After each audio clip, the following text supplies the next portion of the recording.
7, 6, 5, 4, 3, 2, 1. Howdy, CROC Nation. Dr. Tommy and Ellie here with you with another amazing CROC podcast. But this is not just amazing because of me. It is not amazing because of Angel. It's amazing because of you guys. And actually, for one other reason. Angel Santana, have faith, let it begin. Today is going to be a wonderful podcast, reconnecting with an old friend. What say you, Angel? Listen, there's a phrase that I love to live by. When you meet somebody and they have touched your life or has changed the industry, as we know it here at the CROC Nation, and we can say that person is returning, that makes everything fit. We'll use a baseball analogy, like a glove. And there's no one better than the guest that we have here today. Absolutely. And we're going to be using a lot of baseball analogies today as well. I am pleased as punch and honored and privileged to have our friend, the professor, Professor Len Berry, here with us.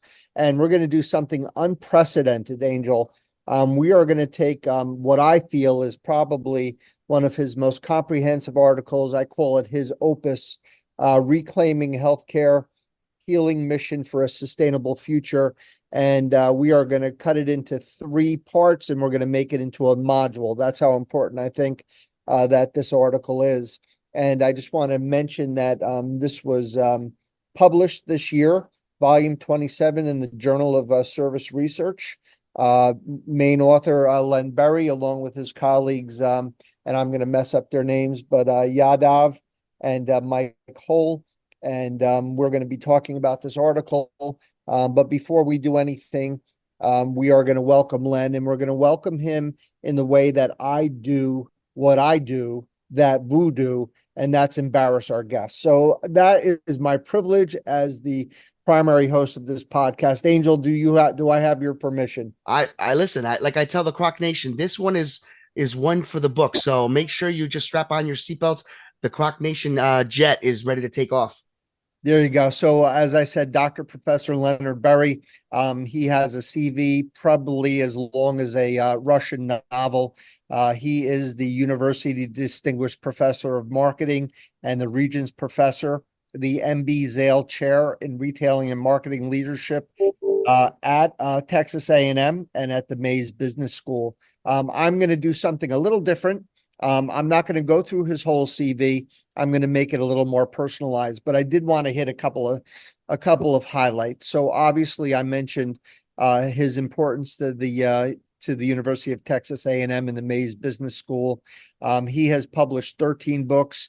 In his little blurb that his secretary gave me, it mentions that he's the author of numerous academic articles. I would have to say uncountable academic articles, an invited lecturer throughout the world. Obviously, the Sheth Gold Medal winner, William Wilkie Marketing for a Better World Award, Arizona State University's Carey School of Business Hall of Fame, and lifetime achievement at Texas A&M. I want to say something that's really profound and tells it all. Dr. Berry has the distinction of being the most frequently cited author in the Texas A&M University system. Really an honor to have Len, but I am going to take it a little further. Angel, I don't know if you've ever been to the Hall of Fame in Cooperstown, the Baseball Hall of Fame. Absolutely. But when you walk into the Hall of Fame, and I think I used this analogy before when Len came on, but you have all the memorabilia and you have all of the, the balls and the jerseys and the uniforms and the gloves and the baseball cards and the whole thing. But that's not really what the Cooperstown Hall of Fame is. It's when you walk into that wing where all of the beautiful bronze busts are of the Hall of Famers, and there's hundreds of them, and they're all distinguished and they all deserve a place in that rarefied air. But I've even sent an email to the Baseball Hall of Fame saying that you have your Hall of Famers, but then you have your gods, you have the immortals, you have Babe Ruth, you have Lou Gehrig, you have Ty Cobb, you have Willie Mays, you have Hank Aaron. And I really believe that Len is in that rarefied air of the immortals when it comes to healthcare. And I'm going to go one step further, and this is not hyperbola, Len. This is actually the way I feel. There have been two men that I have looked at with such great respect and admiration.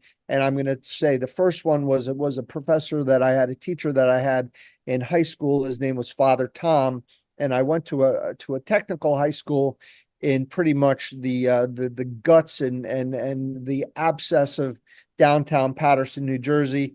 And Father Tom was teaching me in the early 1970s, and he was teaching me about computers and electronics, and he knew so much, and he was smarter than Bill Gates, and he was smarter than Steve Jobs put together, and he could have made billions and billions of dollars, and he should have made billions and billions of dollars, but he decided to devote his life to the Lord and to teach young men crafts and trades so they can have a good life. And Len, you fit right there with Father Tom.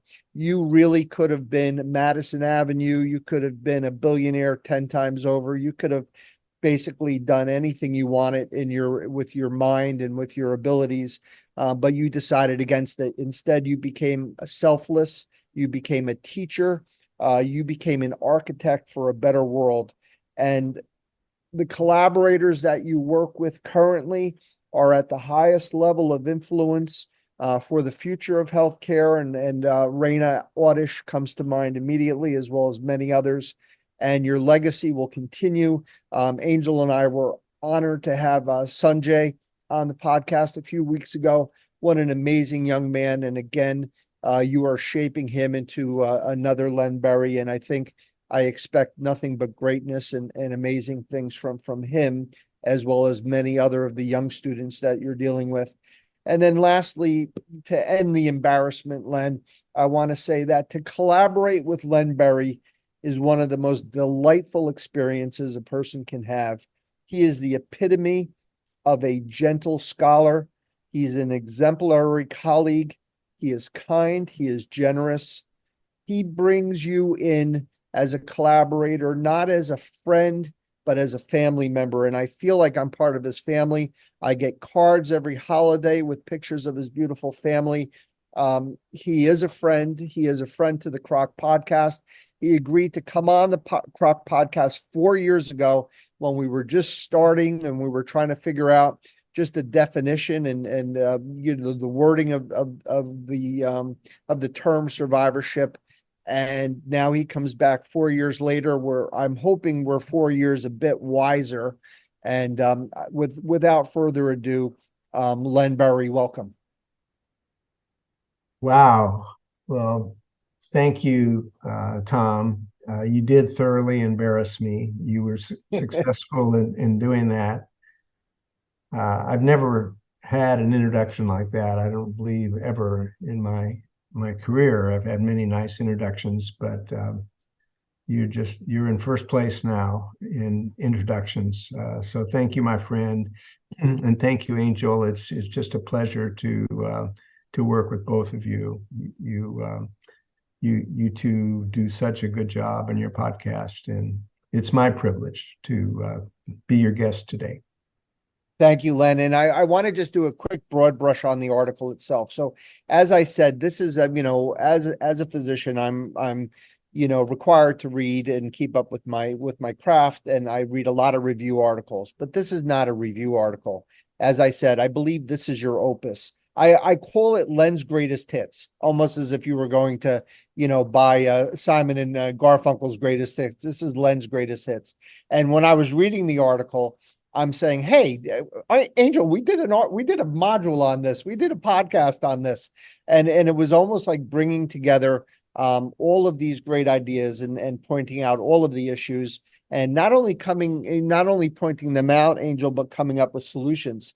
And beyond that, I want to let everybody know, our survivor thrivers and our healthcare givers out there, that this is, a generalized article about healthcare and the ills of healthcare and the ails of healthcare. But really, it's very relatable to cancer patients and survivor thrivers but to everyone, because we're all going to have to take a seat in that chair. We're all going to be patients sooner or later. So when I look at this article, guys, the adjectives that come to my mind, I use the word dense. I wrote this down. It's rich, it's dense, it's comprehensive. I feel like I'm on a planet, and the gravity on this planet is like 10 times greater than the gravity on Earth, because I read it about 17 times, and every time I read it, I get more out of it. And Len, as a pure clinician, it's always a challenge for me to read articles about public health and public policy. My wife happens to have a doctorate in public health, and when she talks, I have no idea what she's saying. But when you and your co-authors, when you talk about public health and as it relates to the healthcare system, it's very relatable, and I'm able to really follow it, and it's so well written. And then I guess what I was going to say, and very clear to me. And lastly, Angel and I, we sit in the foxhole, but we don't just sit in the foxhole of modern warfare. We sit in the foxhole of like a World War I foxhole, where we're shooting one bullet at a time. Your career, Len, your work has transcended a local and regional influence. You are truly a global influencer of healthcare, and for that we are grateful. So no more embarrassment. I want you to just comment just briefly about the article, and to give some accolades to your co-authors. Yes, well, thank you again, Tom. So this article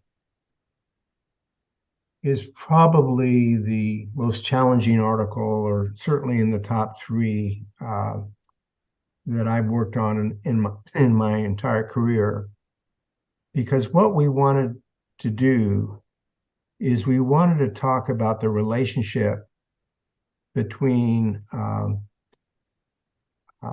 healing, which we've lost track of in healthcare.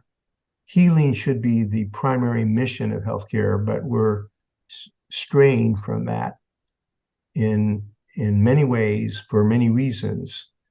And so we wanted to write, my co-authors and I, Manjit Yadav, who is a colleague of mine at Mays Business School, and Dr. Michael Hull, who is a pediatrician, but works primarily with serving the poor, low-income kids who have no other option, who are sick. And he's a professor at the University of Texas in Austin, and he's affiliated with the Dell Medical School there in Austin. But this year, he's a White House Fellow. And actually, Sanjay, who you mentioned, who's my former student, I'm so proud of him. And he's now in his second year, finishing his second year of medical school at Mount Sinai in New York City.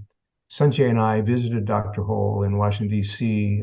About a month ago for just reconnecting, because Sanjay and I have worked with him on other papers, but also to tour the White House. He gave us a personal tour of the White House where he's working this year. And so Michael Hull is a co-author on this, what you call an opus. But basically, back to the article itself, what the three of us wanted to do is we wanted to write an article about how do we sustain the mission of healthcare, which is healing. And by healing, we mean more than physical healing. We also mean emotional healing, spiritual healing, whole person healing. Oftentimes, physicians are confronted with the realism of a patient who cannot be cured of their illness, but can be helped greatly by different forms of healing than physical healing, by pain control, by helping patients manage their emotional, their fear, mitigating their fear. And so there are many forms of healing beyond just physical healing, and they become particularly important when patients have serious disease, when they're afraid, when they're in pain, when they're uncertain about their future, when they're worried about their family's finances because of the cost of healthcare and the inadequacies of healthcare insurance for those and other reasons.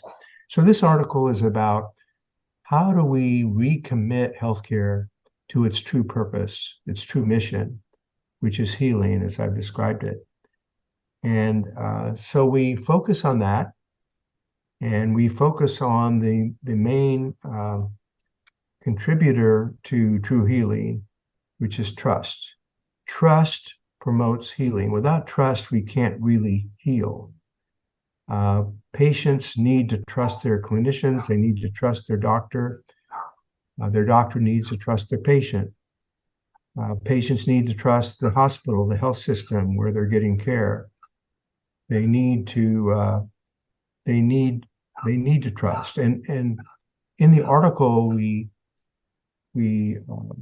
describe where trust comes from. And we describe two kinds of trust. One kind of trust, Tom, is what we call competence influence trust. And competence influence trust is trust that patients usually start with because they trust the doctor to know what a doctor is supposed to know.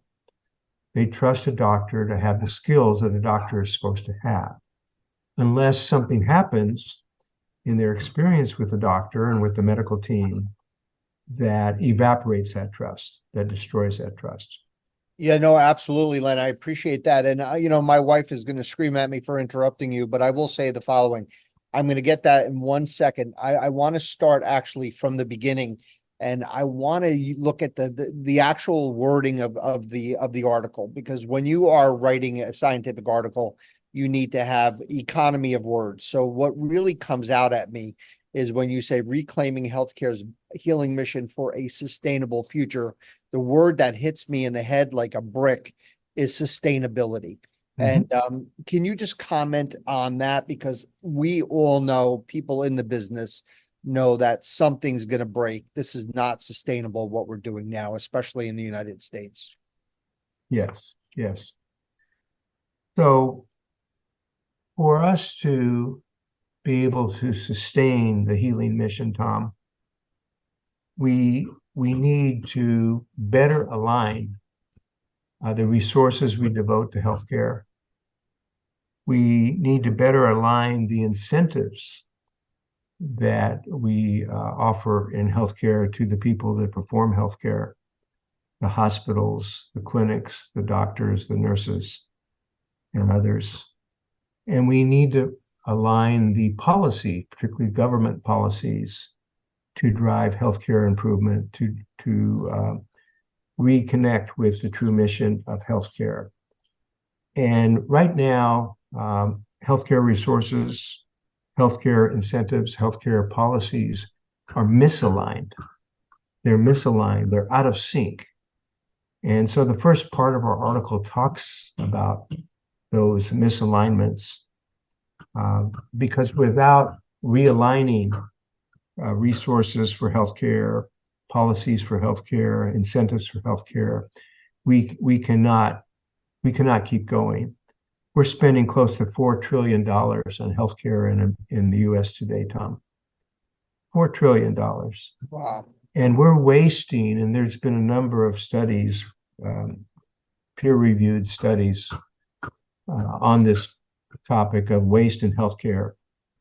We're wasting a minimum of 30 cents on every single dollar, up to 50 or 60 cents on every single dollar. So do the math. If we're spending close to $4 trillion on healthcare in America and all of its aspects, and we're wasting, let's be conservative, let's say we're wasting 40% of each dollar we spend on healthcare.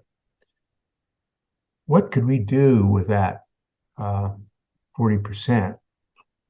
We could make sure that everybody gets healthcare. Everybody gets good healthcare. Right now, that's not the case. And that's why, and we'll talk about that later in the podcast, we include healing the poor. because the poor are particularly disenfranchised from quality healthcare and from access to healthcare. Oh, absolutely. Absolutely. And then it's so nicely written. The two things I wanted that come to mind when I read your articles, that there's a recurring motif in all of your work. And that's to point out that when people discuss social problems, such as poverty and hunger and education and inequality and things like that, they tend to sort of take healthcare issues and put them on a different shelf. And I think you've always said that that was a paradox, that there's more of an intersection between social issues and healthcare. And that's the thing I think that has always been something that I've been inspired by in all of your writings. And in the introduction of this article, I think you say that beautifully. Would you agree with that? Yes, absolutely. And that's been a focus of my work and will continue to be a focus of my work, is the interconnection between quality healthcare and what we call the social determinants of health. So if you think about the main causes of illness, and if you think about the main opportunities to prevent illness, to forestall illness, to stabilize illness, to truly help people be healthy and to truly help people find well-being in their lives and happiness in their lives. The main factors in illness and in treating illness are really related to, but outside of mainstream healthcare. It's homelessness, it's poverty, it's poor education, it's lack of affordability for healthy foods, it's lack of access to healthy food, it's the absence of a safe area to actually play for children. It's all of that and more. And traditionally in healthcare, we've seen all of these issues like poverty and poor education and substandard housing. We've seen these as non-healthcare issues, as outside of the purpose and mission of healthcare to be concerned about. But in fact, these are the issues that most prominently create illness and the need for healthcare. And so we bring all these issues together. Yeah, it's so funny because you quote a paper from Ritter and Weber. You call these the wicked problems. Yes. And I think that's so nicely, I couldn't think of a better phrase.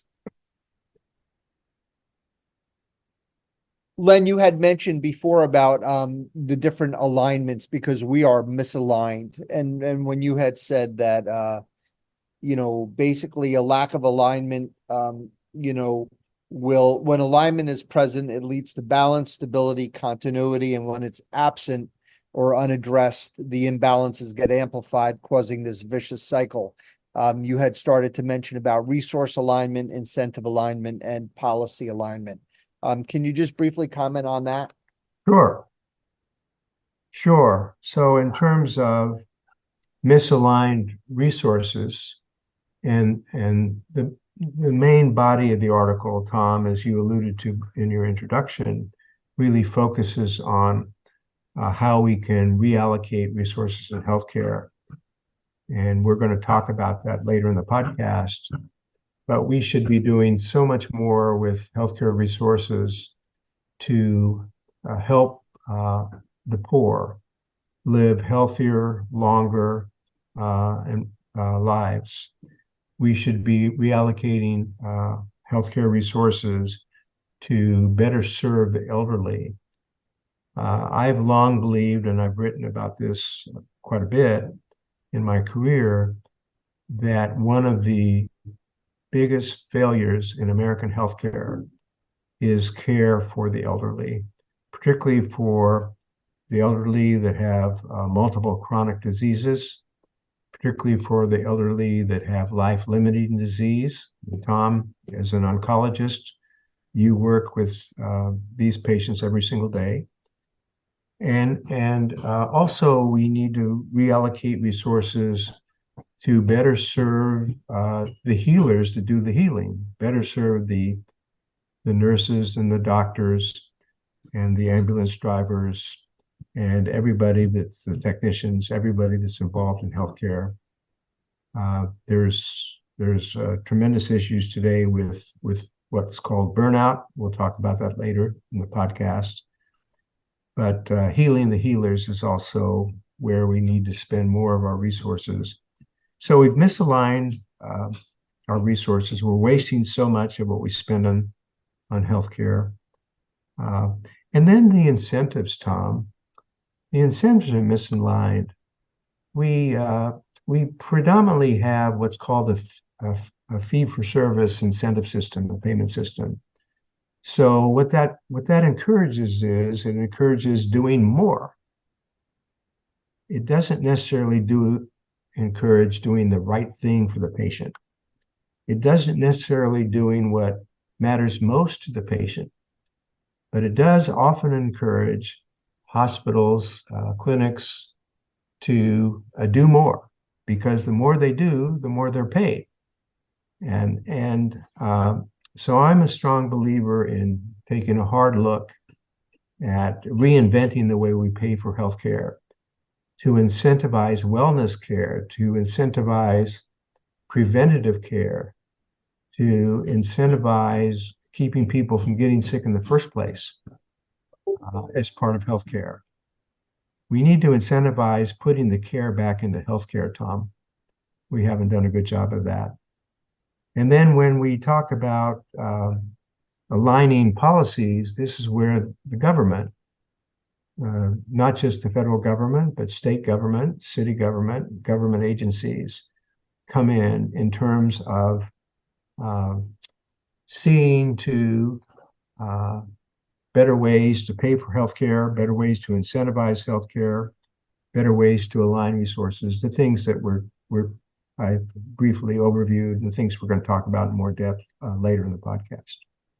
Thank you, Len. That was beautiful. Len, one of the things that I love about your writing and writings is the way you kind of know, the clinician, us because you speak to us. Every time you write an article, you speak to numerous people that are in the trenches, in the foxholes, as I mentioned, and you kind of really have a good ear.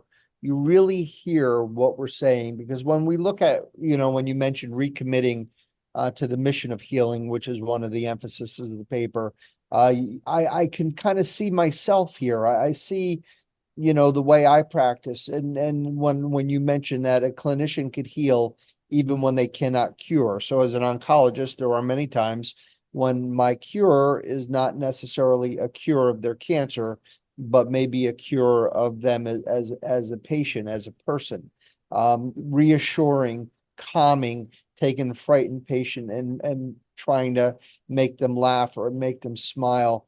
And sometimes it's not even about the cure. It could be about controlling pain. It could be about stopping or slowing down a disease process, or stopping a debilitating or costly treatment that's not going to help, as you mentioned several times already. And God, that's so what is going on, for the people, in the trenches that are caring. So I wanted to thank you for that and wanted to see if you can comment on that. Well, thank you, Tom, for that comment.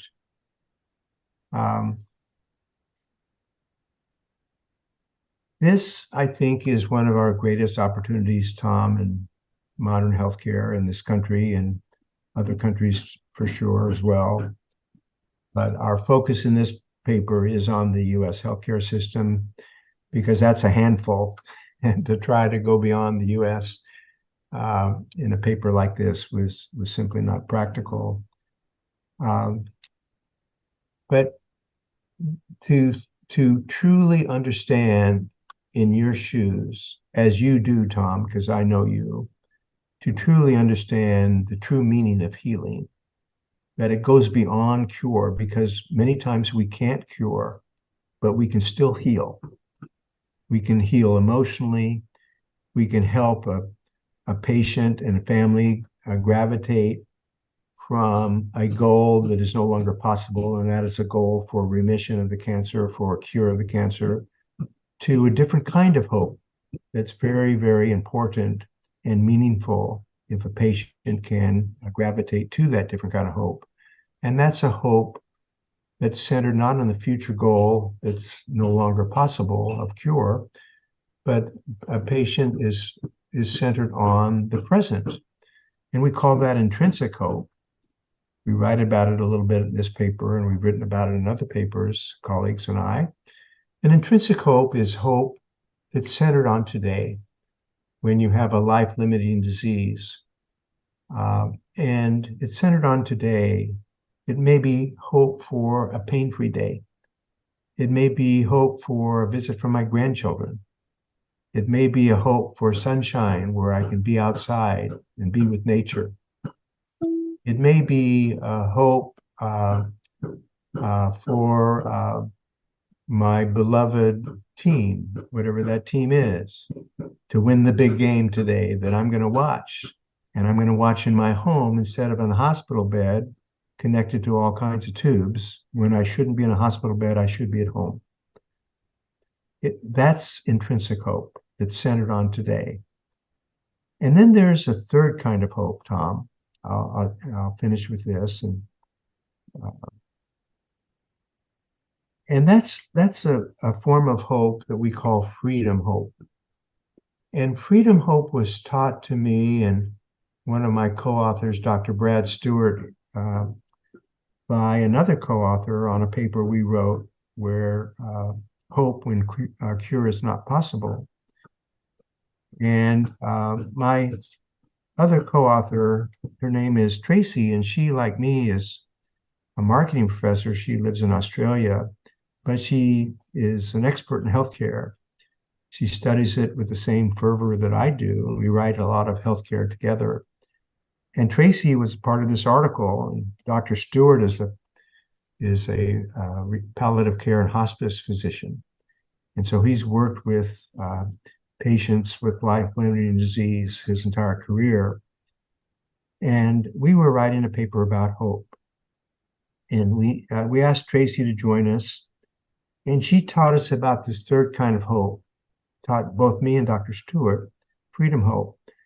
Tracy, at the time we were writing the article, was the mother of a 6-year-old boy who was a twin, who was actively dying from metastatic cancer. And she wrote that paper with us and helped us through email, through various communications as we determined the content of the paper, as her son, one of her 2 twin sons, was dying. And based on the experience she'd had of months and months in the hospital, all the procedures, the surgeries, the chemotherapy, the stem cells transplant, everything that happened to her son. And she taught us a third kind of hope she called freedom. She said you get to a point where, as hard as it is, you have to let your child fly with the angels. So powerful. And I am actually looking at the page where it was written, and what a courageous woman, and what a great lesson. And to be honest with you, Len, I see that in my clinic as well, in my practice. Sometimes, we go through years of this dance, and the dance makes people tired, and, the gains are lessening and the pain is heightening. And that intrinsic hope that we work on really does, I guess, segue into this freedom hope. And I think when we reach that point, and everybody is on the same page, and there's that permission granted, not just from the patient and their families, but they also look to the healthcare providers to also bless that. And when everyone's on the same page, there is that freedom. And it does liberate everyone, and not just the patient, not just their families, but the providers as well. And what a wonderful way to end part one of our three-part module. Angel, your thoughts on this first part? You know, the one word that keeps repeating in my head is hope, and knowing that that this article, this paper, provides hope for so many people. It's just amazing to sit back and listen to what the possibilities could be and will be if people just provide that hope. Well, Yeah, I appreciate that. And Len, your thoughts? yeah, I wanted to thank Angel for that comment. Angel, the reason that I've become as a researcher, a health services researcher, I've become so interested in writing about and exploring and learning myself more about hope is because unless physicians, and particularly physicians like Tom, who are in oncology or heart disease, or who in other specialties where many of their patients are seriously ill, unless physicians in these particular medical specialties understand that there's multiple kinds of hope, unless they understand that, they're going to be less willing to tell patients the truth because they don't want patients to lose hope.